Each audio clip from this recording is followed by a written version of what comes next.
Shin splints are a very common overuse injury seen in athletes. Athletes are generally going through very high impact pressures and loads during their running activities.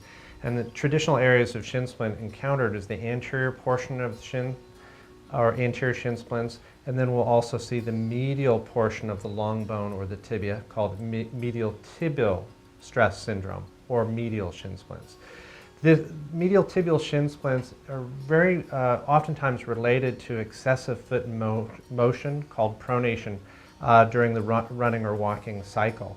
And one of the major treatments for medial tibial stress syndrome is really evaluating the biomechanics of motion and using a shoe and an orthotic as a tool to help decrease some of the workload on the involved area. Major muscles that attach to the shin in this region or have partial attachments are the posterior tibial muscle, the soleus, and the flexor digitorum longus. And to control foot motion with the shoe and the orthotic ultimately decreases some of the workload along this region.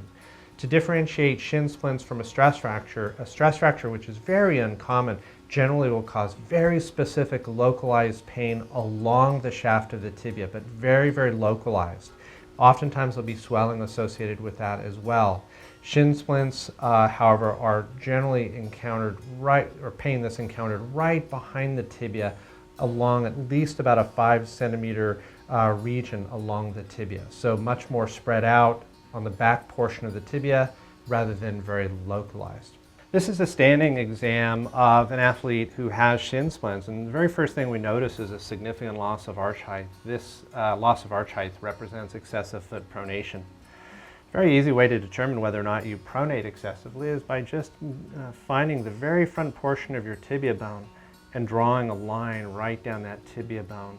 If that line comes out towards the inside portion of your foot, you're excessively pronated and the lower leg is internally rotated. The goal of treatment for shin splints is to actually control foot pronation.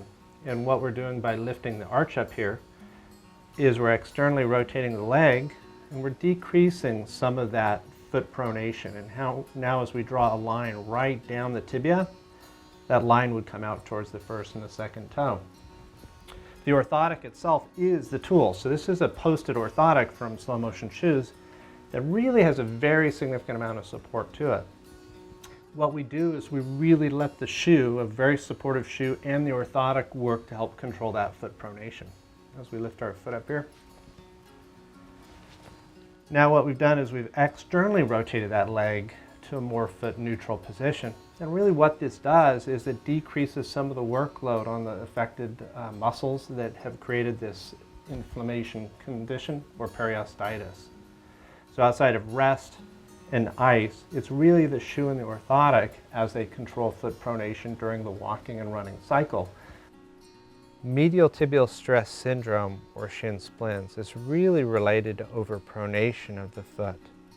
What we notice during the walking mechanics in this video is that the heel bone is turned out or everted to the lower leg. This is representing excessive foot pronation, which increases the workload of these muscles leading to shin splints. What we're also noticing is that the shoe itself during walking and running can actually make the foot pronation worse. Using a 4-degree posted orthotic as well as a very stable shoe decreases the amount of foot pronation during the walking and running cycle. Remember, it's excessive foot pronation that increases the workload on the deep flexor muscles, which ultimately cause shin splints.